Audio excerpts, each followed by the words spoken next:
Can you hear me now? That's frustrating. Sorry, guys. Are you getting my audio now? Because I actually turned on the internal microphone. That's funny. So I just did the entire news with no sound. I'm going to have to redo all of that. That's hilarious. Okay. Hey, E39 Bandit, thanks for joining me. And Game Escape and Liquidus. Hey, Blue Dragon. All right, so I'm going to redo all that. Apologies. My mistake. Hopefully I'll be able to do it more. I'll do it better this time, right? That's kind of the goal. Why didn't that do what I asked it to? One sec. So there we go. So I can actually pull up a little thing. One sec, so I can show this thing. And let me get it right.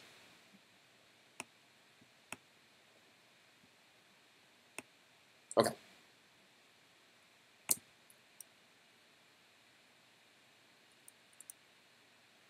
Oh, that's why it's going. All right. Let's do the news. Let's actually get some news done. Alrighty.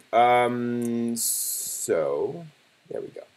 Let me get all these things positioned correctly because I like to change things around. No. It's just a little messy. All right, there we go. So welcome back to the anime news for the week ending February 2nd, 2018. Starting with a new anime announcement, always exciting. A new anime work called Starwing Paradox has been announced with character designs by Yoshiyuki Sadamoto, who did the designs for Neon Genesis Evangelion, Naughty and Secret of Blue Water, Summer Wars, and other things. And you can see the art over here. Now, interestingly, this has been described as a major project, but we don't know what medium or media. So they haven't mentioned anime, manga, whatever, but I'm assuming an anime. The staff is mostly Gundam people, or people who worked on Gundam in one way or another over time. Shows including Iron-Blooded Orphan, Gundam Age, Gundam Unicorn, as well as other projects as well. So, should be interesting. They teased more information coming later on this week. So we will find out what that actually is. They've already cast several members of the project, but that's cool. More anime coming. Moving on, more news from Sunrise on the next Gundam Build anime series. Gundam Build Divers will be coming out this spring, so pretty darn soon. It is set in the Gundam Build universe, where kids and young adults take Gundam model kits and fight with them in arcades and play essentially video games with Gundam model kits. So Gundam Build Divers was announced with a preview video. It's 14 minutes long and is essentially a short episode of the show introducing the concept, but not including the main characters. The main characters show up at the very end, basically. So introducing the visual style, some music, things along those lines, and the changes in the show's concept. You now have more characters fighting at once, and you now have avatars. So when you're piloting, you can make yourself look like whatever you want to, as long as it's humanoid. You don't just look like yourself. You can have a uniform on, or you can look like a furry. So they have an anthro mouse as one of the main pilots in the show. Now it's a regular human. He just has this sort of CGI avatar while he's piloting, and it looks pretty cool. So that's going to be an interesting twist of seeing all of these things in Gundam. And I'm sure we'll get some concerns from folks saying, "Oh, furries are taking over my Gundam," whatever. So coming in spring, more Gundam Build. Moving on, some bad news for scanlators. 5 Chinese nationals, were arrested recently for essentially publishing scanlations, allegedly. Publishing those on Weibo in China, allegedly. These 5 Chinese nationalists, again, Chinese nationals, apparently they're accused of translating 15,000 manga items. I assume that means pages. So that's a lot of manga, including some Yu-Gi-Oh manga and Kimi ni Todoke over the course of years, it looks like, recent years. And so they've been arrested, and we'll see where that goes. They could face up to 10 years in prison and or up to $90,000 US in fines. So crack down on these scanlations in Japan. Moving on to good news for fans or potential fans of Makoto Shinkai's Your Name. Anime Limited has announced that that is now available on a number of digital platforms. So you can watch Your Name on Amazon Video, iTunes, PlayStation Video, or Sky Store, subbed or dubbed. It's also available on Google Play and the Microsoft Store with the English dub. So plenty of options if you want to watch Your Name. Go out and give it a watch if you haven't already and you're interested. It's quite the impressive work. Also, good news for Viz Media. ICV2 recently published their NPD book scan top 20 manga list for 2017. So these are the top-selling volumes of manga in 2017. And Viz Media published all of them. So they're doing something right. To be clear, the first one is Tokyo Ghoul Volume 1, then My Hero Academia Volume 1, then The Legend of Zelda Twilight Princess Adaptation Volume 1, The Legend of Zelda Legendary Edition Volume 1, One Punch Man Volume 1, and then more Tokyo Ghoul, Legend of Zelda, Death Note, Black Edition Volume 1, Dragon Ball Super Volume 1, Boruto Volume 1,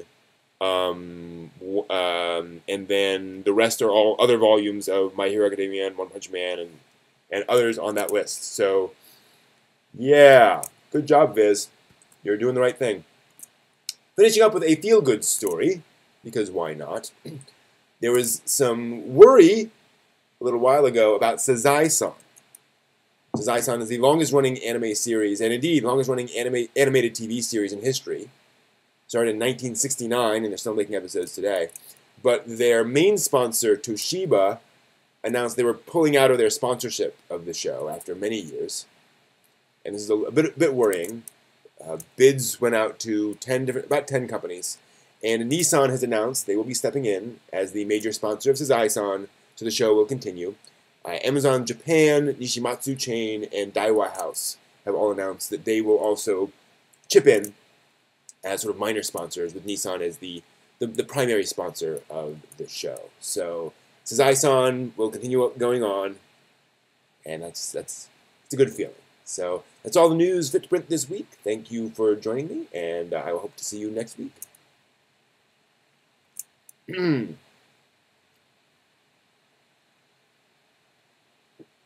What's the news about Bubblegum Crisis? I had not heard there was Bubblegum Crisis news. Let me go on ANN and search for Bubblegum Crisis. Excuse me.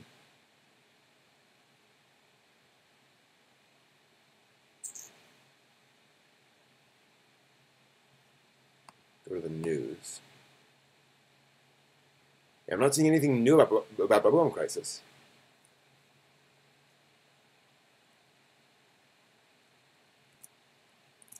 But maybe there's something I'm not aware of. Certainly could happen. Yeah, I think it's a mouse, WebFox, the pilot in there, just based on the face. I thought it was a dog too when I first watched it. But going back, I think it's a mouse. Not sure, but like there's a wolf standing off to the sides, so it's cool. I can't wait for the outrage. You know, no true Gundam fan will be horrified at that being added to Gundam. But I mean, come on, it's Gundam Build. You know, it's this fun little side project. Why not add something fun like that? It is a good anime to introduce people. That's interesting. E39 Bandit. As an intro, and you're right. Bubblegum Crisis is a good intro show for folks into anime. I mean, it is very cyberpunk. And those 80s character designs might turn some people off a little bit. So you'd have to just make them aware of that. And obviously it's kind of cyberpunk horror. But good pick. Good pick. All right, let me do continue to sip a little bit. I have no dramatic reading and obviously no otaku no cooking because there's no kitchen here in the hotel room.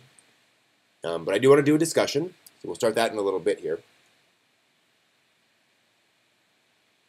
I need to queue up some stuff over here in the on this laptop, so I can do some transitions. Show some clips of things. That would be fun. Haro kits, nice. Yeah, I agree, Liquidus. I mean, somebody was going to step forward and continue doing Sazai-san if just for the publicity. Somebody would have found a way because, you just win so many hearts that way. But wouldn't be the first time that something beloved just passes away because no one could bring everything together to make it work. So, good to know that that kind hearts prevailed on that. It's interesting that there have been no Haro kits up to this point. Haro plushies, certainly, and lots of Haro merchandise. But yeah, you'd think there'd be Haro kits all over the place. I guess it's obviously a very simple design. But I just realized the Kapools are basically Haros. That's interesting. Those little spherical, designs. They're very Haro-like. Huh. Wonder if there's some tie-in. Hey, Spin to Win. Just check something real quick. Good. All is well. Haro clock, nice. And obviously I have the Haro plushie. I should put that on camera at some point. My Haro plushie. Because that's a treasured possession right there. Looking forward to this coming up weekend. So a week from now, I should be able to do my Gunpla Kit Bash stream and finish that real grade kit of Char's Custom Zaku 2. That'll be that'll feel good. I think I'll try doing some line work as well on some of those kits. I did a GM recently, so I may go back to the GM and try some line work on that to see what it's like. That'll be a good experiment. Always try to improve. Okay, so let's talk a bit.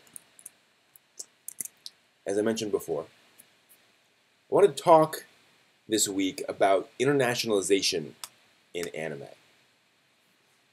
Kind of a delicate topic because people get a little confused about the term and what we're talking about and what actually is going on with this. They confuse this with kind of Americanization of anime. And it's this whole idea of, in an anime series, there is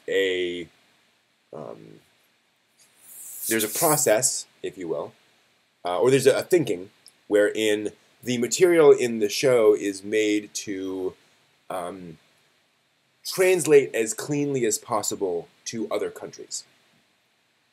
They realize this very early on with anime, that if you're going to license if you want to license something internationally, having all the signs and all the words be in Japanese is less efficient than having it in a language like English that many, many more people in the world can understand. Not just America, but a lot of people in France and Germany and China and so forth can also read English.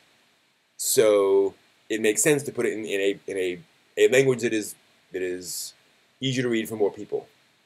So obviously, it's not that like every single word in every anime series then becomes better than other things. But if the characters hang out at a cafe, then the sign of that cafe out front is almost always a word in English or a set of words in English letters. Well, Latin, the Latin alphabet technically, right? So that also gets to some of the aspects of anime that might not be portrayed as accurately in anime, or aspects of Japanese culture, rather, that don't show up in anime as much, like mixed bathing, which doesn't happen that much in Japan. But when families go to the bath and little kids come along, typically all the kids go with their mother or their father, and there's mixed bathing. You just don't see that in Japan or in anime because they know that's very unusual in other cultures.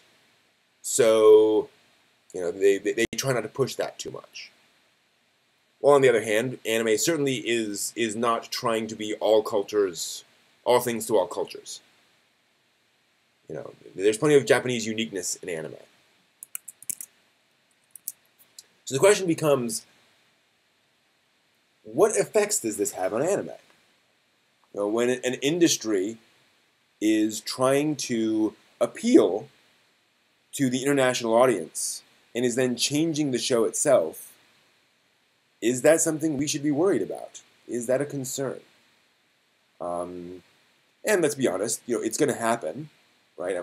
And this gets into weird subtleties where you're talking about something that happens in the pre-design of the show. No one's coming in and erasing things. Although that's another aspect of it, is that often if they show a letter, for example, if somebody's written a letter to somebody else, when they show that in the anime series, it is often now put at such an angle and such that nothing is obscuring it, right? So you just see that page, making it easier for licensors in other parts of the world to replace that text with English or French or German, right?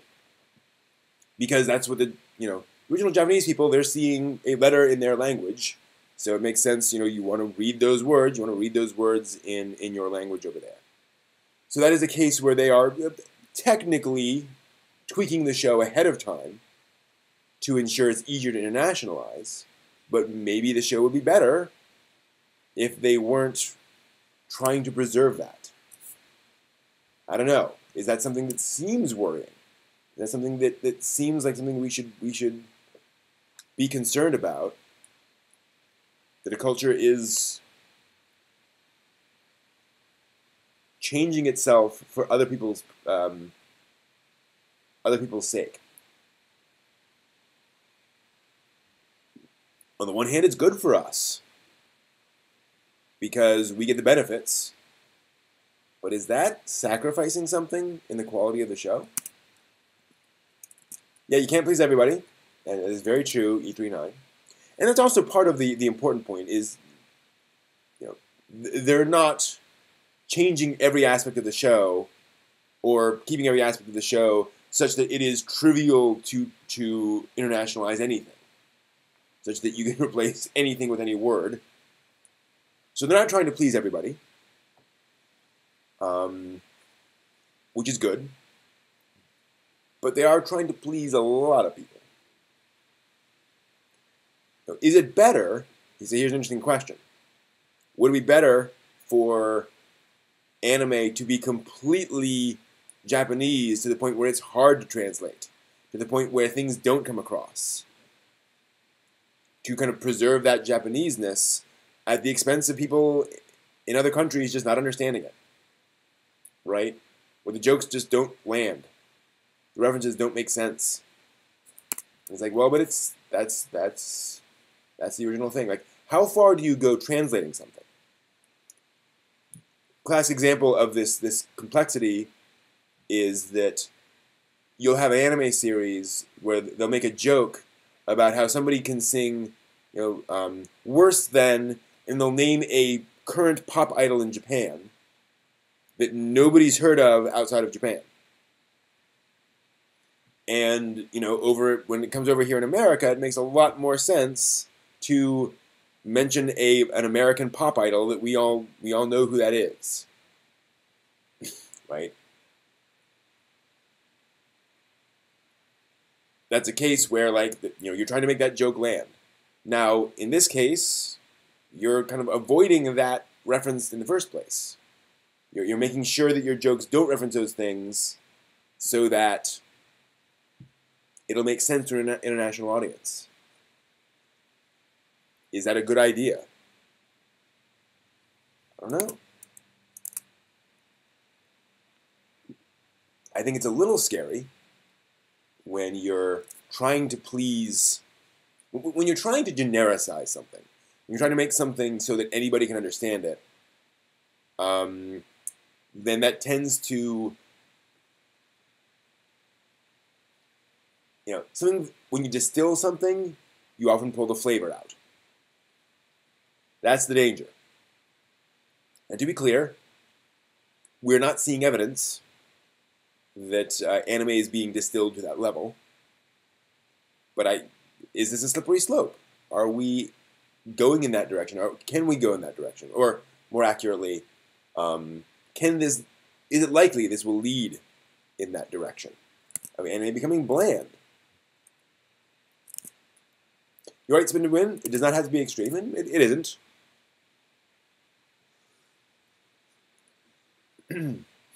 And part of the complexity is that Japan is a very different culture than other cultures. Japan is more different from American culture than English culture is, or French culture. It developed in isolation for centuries, near isolation, which makes it just very, very different. And so the references aren't going to land. The references aren't going to make sense. Excuse me.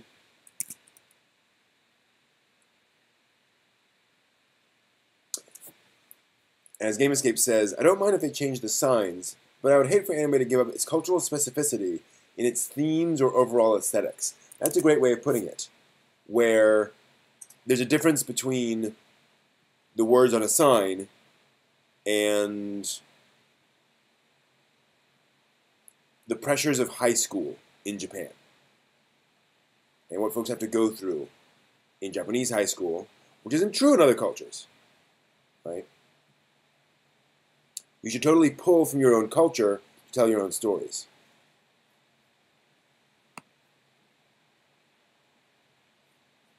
That's a good point. Also, spin to win is that, different anime target different things, right? If you're making a high school romantic comedy, that is probably aimed more at the domestic high school audience, or the adults who are reminiscing about high school life. And so that can be more about specific Japanese culture.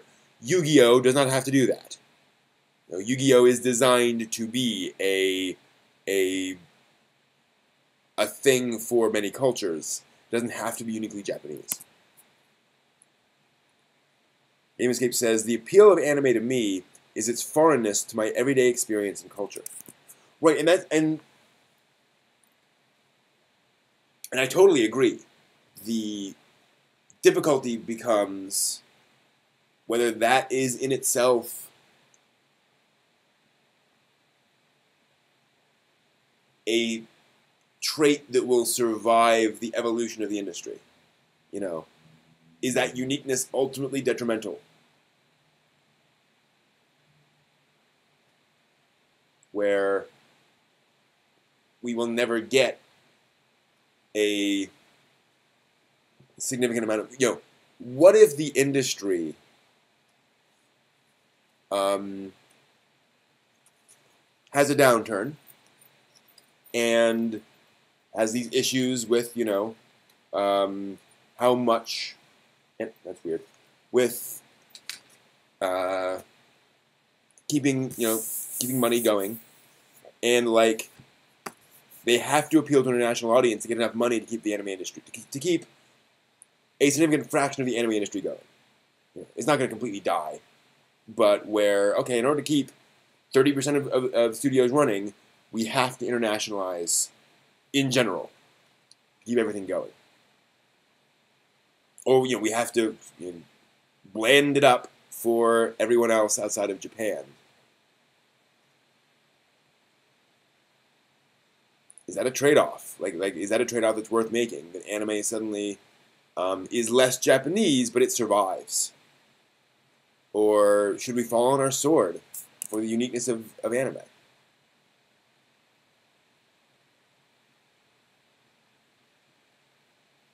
Is it possible to make art not influenced by your cultural and life experiences?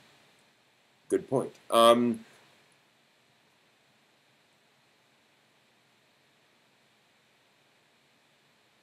The question, I think, is the extent of that influence. I think culture always influences you, but it is not always relevant to the work at hand. Not always significant. It is not always significant, and it is not always something that is that translates to significant impact in the work at hand. So, for example, Hayao Miyazaki's experiences in Japan as a Japanese person do not dramatically impact the story of Kiki's Delivery Service. You know, that is not a particularly Japanese story. Now, obviously, there are little influences there compared to My Neighbor Totoro, which is a much more about the Japanese experience. And even you can have anime series that are set in Japan that are not so much about that are not dramatically influenced by Japanese culture. And the characters just happen to be in Japan. And others that are. So I think yes, art, your culture always influences your art, but to various degrees, and it can be a very small degree. And you can consciously make work that appeal or that uses very minimal amounts of your culture. We're all connected, and that culture is part of what connects us to varying degrees. But it's not the only influence, right? We're influenced by lots of other things as well. We're influenced by foreign culture all the time. And this gets into the complexities of, a lot of Japanese anime was inspired by Japanese science fiction. A lot of Japanese science fiction was inspired by American science fiction. So there's a character in Ghost in the Shell that is a reference to a very early American science fiction story. Right? So it's weird.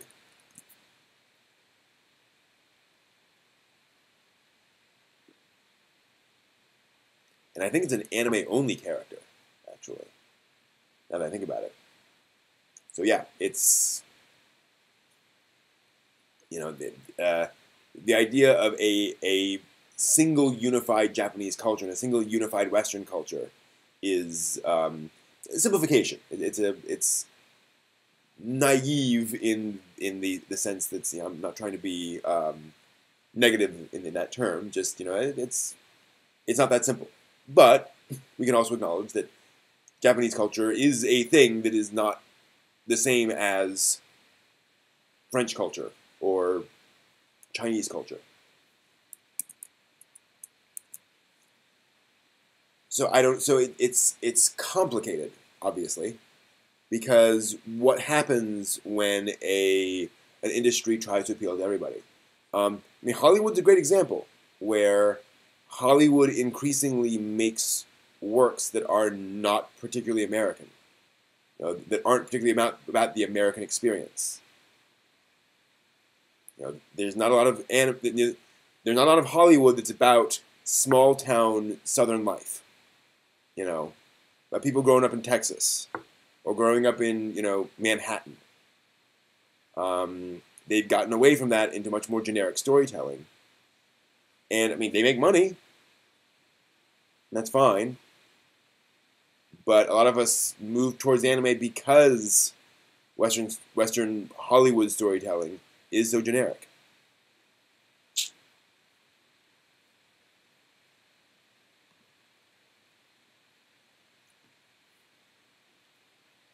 Yeah, exactly, Game Escape. When entertainment becomes standardized, it runs the risk of becoming boring. And I think it's a great way of putting it. It doesn't have to become boring when it's standardized. You could have great moments in something that is standardized and goes that way. So here's another question. What would cause the anime industry to have to do that? What are the forces working on it that would push it to internationalize? I think certainly if the otaku market in Japan changes dramatically, if there's just a trend that shrinks, right? And so they're forced to go outside their home country for for money, for fandom. That could do it. Also, if fandoms in other countries dramatically rise, so there's a huge market internationally for things. So it's happening in China.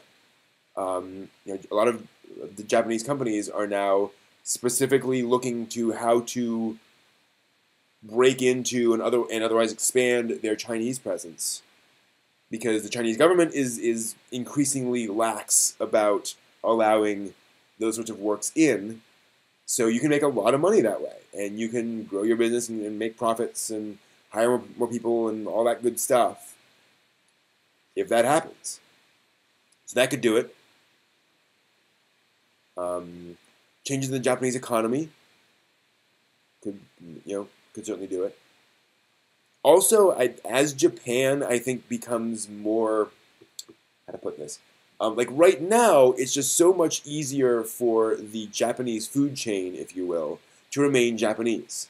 Because the language itself is such a high barrier, generally speaking, the mangaka and the anime staff and the advertising agencies and everyone involved is somebody who speaks Japanese fluently.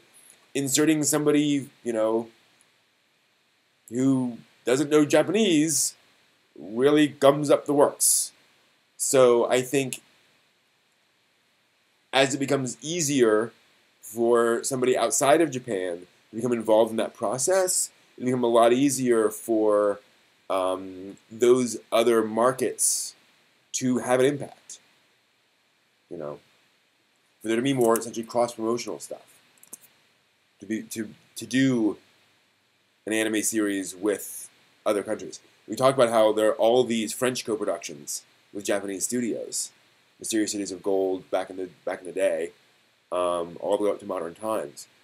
Code Lyoko, which I believe is a French-Korean co-production. But lots of these things where it's like, lots of people want animation and want these kinds of stories. And the skills are there, but there are these forces that can push it in worrying ways.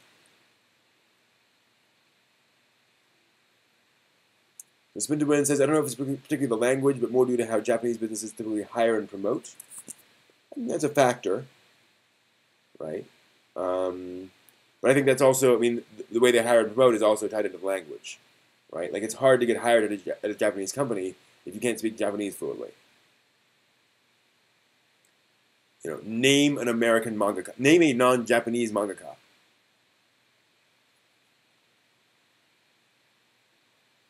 There are one or two, but it's exceedingly rare. And that's just submitting something to Shonen Jump, right? You don't have to live in Japan to publish in a Japanese magazine. It's way easier that way, obviously. But you could technically live anywhere and work for a Japanese manga magazine, but it doesn't happen.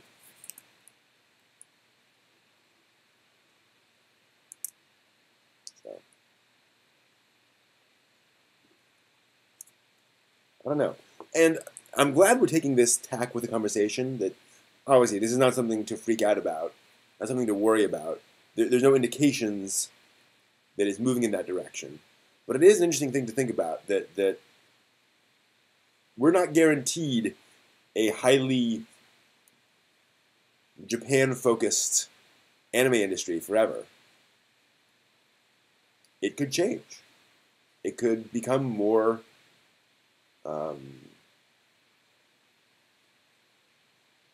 bland is perhaps not the best word.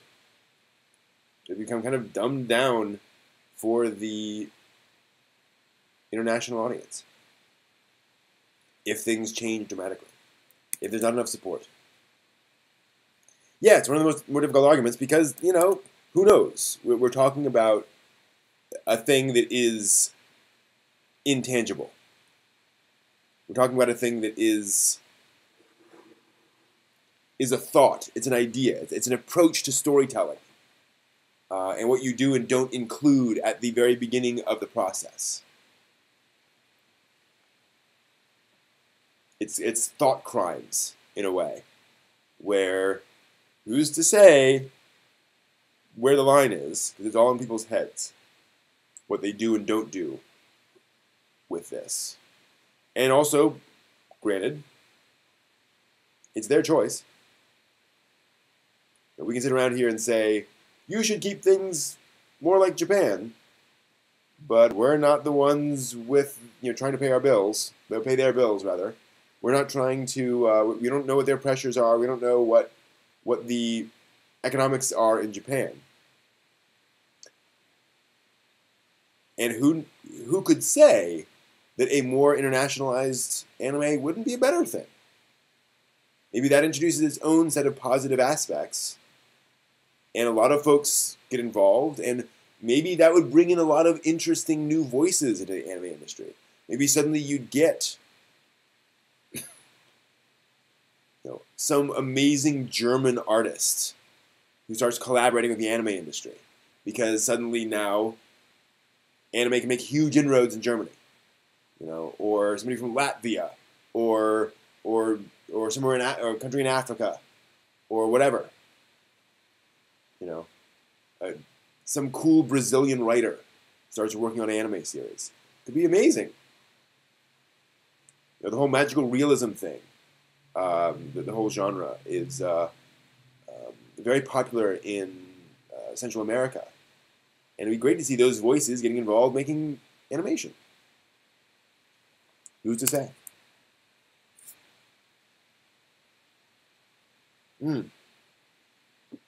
Right, Stanley, working on Ultimo, and something else recently, I think, where Stanley collaborated on some manga or anime thing.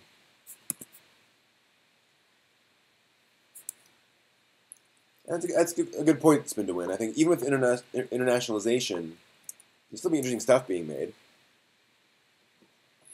This is the other weird thing, is that, depending on who you ask, right, we're already living in the apocalypse. We're already living in this world where, it's all controlled by corporations, and, there's no interesting fan stuff being made anymore. It's all being churned out as manga adaptations. There's no Gainax anymore.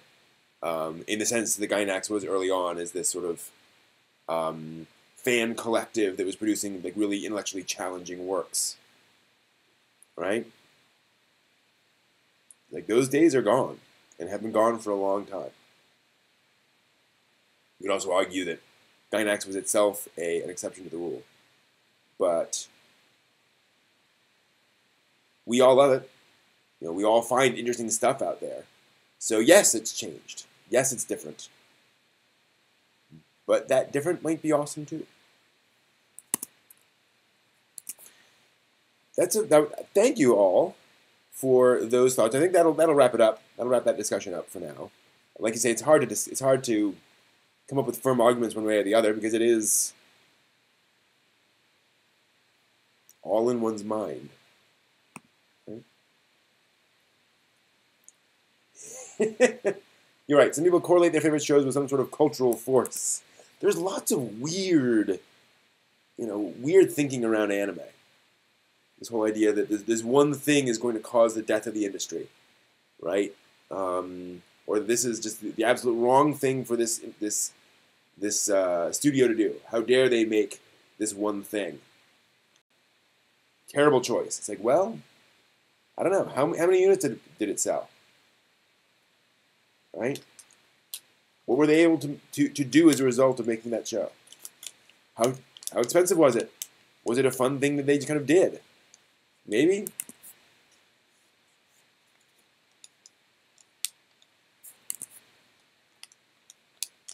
And you also get folks who think that anime is more culturally relevant than it is, or more popular than it actually is.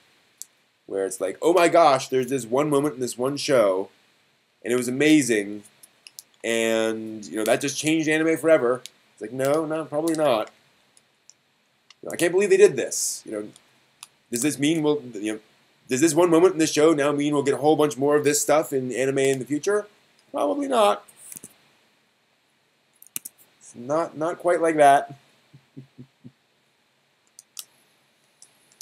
Okay, so yeah, no dramatic reading, no talking, no cooking, done the news, done the thing. Oh, the review. So I didn't get a chance to do the review. That's a shame.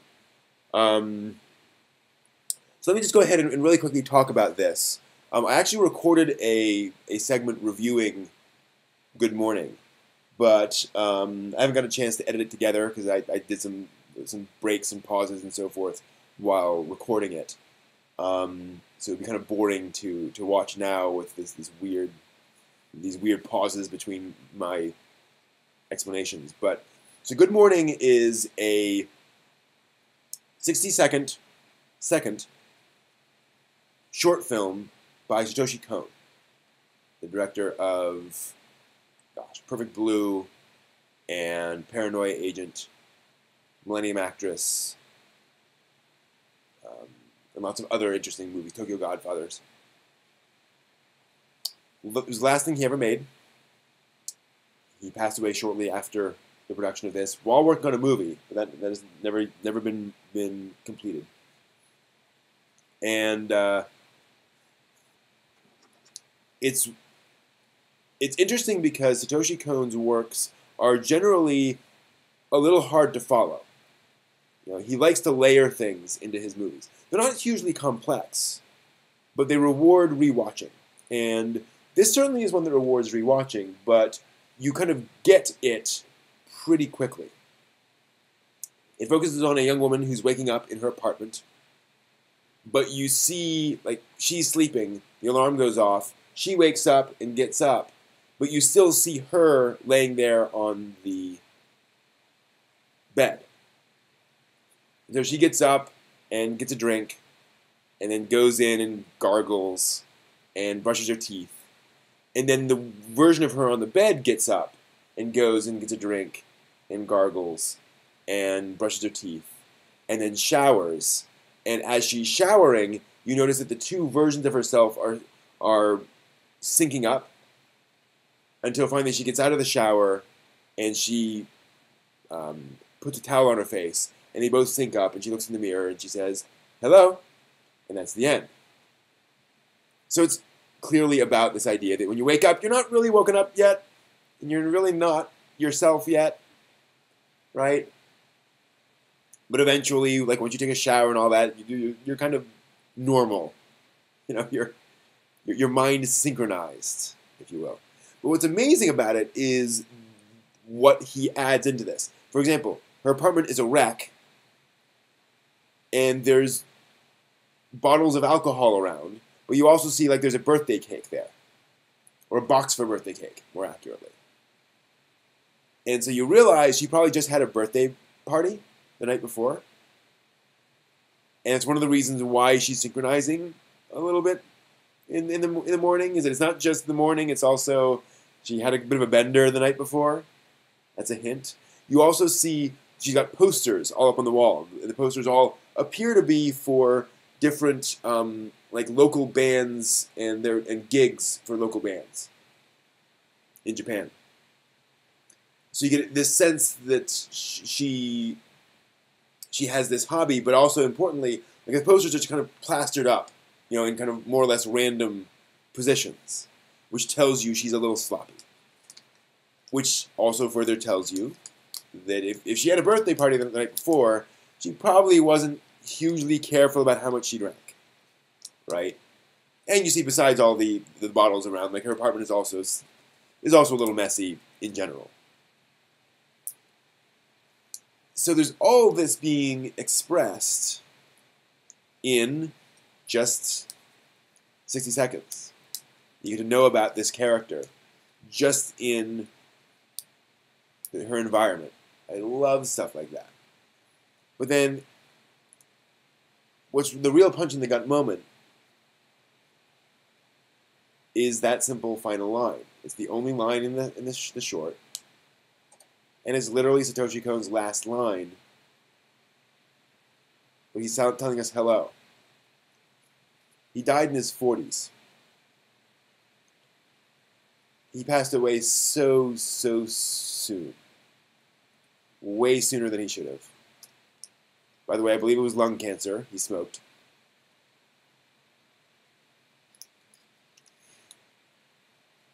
Almost every time I watch Good Morning, I get teary at that moment. That was almost Satoshi Kon telling us, just you wait. I've got so much planned. You know, here we go. Hello. Let's get started. And he's gone forever. It's just sad. But it's a brilliantly executed little work with a lot of layers and a lot of levels to it. So get a chance, look for Good Morning. I think just search for Good Morning Anime, and you'll find it out there. It's basically an advertisement commissioned for a channel in Japan. They just asked for these little interstitials, and that's what he made, and that's Good Morning. Yeah, Paprika, another thing he did.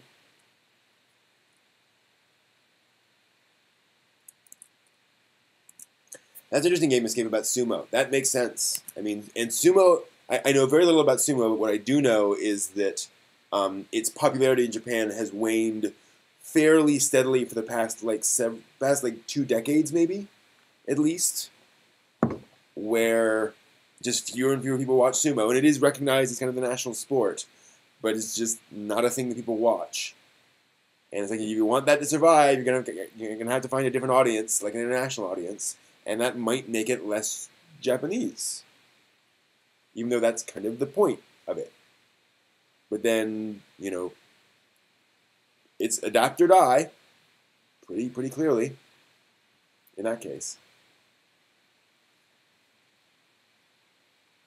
And of course, again, complicated by the fact that everything adapts. Everything is changing all the time, in big and small ways. UPS is not the same company it was 20 years ago, or 10 years ago, or 5 years ago. Like, even though it's the same, you know, the same trucks moving packages around, their systems have changed. All sorts of stuff about that have changed in lots of small and large ways. Often seemingly infinitesimal ways that also do kind of change things. You know, you can now rely on UPS in a way that you could not 10 years ago.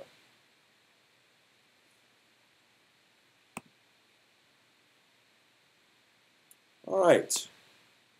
So, yeah, I think I'm going to have to stop it there. About an hour in. Normally we'd have a lot more to cover, but again, unfortunately, I'm kind of limited in my options here in the hotel room. But I wanted to make sure we got a live stream in, Friday live stream in.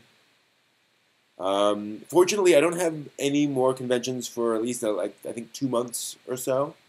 So we shouldn't be doing this anytime soon. We should be back to the regular schedule and regular stuff in future. And I'm looking forward to that. Looking forward to doing another Workshop Wednesday, this coming up Wednesday. Got some fun crafting plans for this Wednesday. I think I'm going to try custom casting my own dice. So essentially making molds of dice and then doing that, and maybe doing an electronics project or a sewing project or something. So keep an eye out for this Wednesday, and we'll do again the drawing stream as usual on Tuesday. So should be fun. All right, and I do plan on playing some video games on this Sunday, assuming I'm not exhausted coming back from the anime convention. But I really want to do more Monster Hunter World. Maybe something else, but I do want to get some more video gaming in this Sunday. All right. Thank you all, as always, for joining me. Really enjoy always having you here. So have a good rest of the week. Well, have a good weekend. And see you soon. Bye-bye.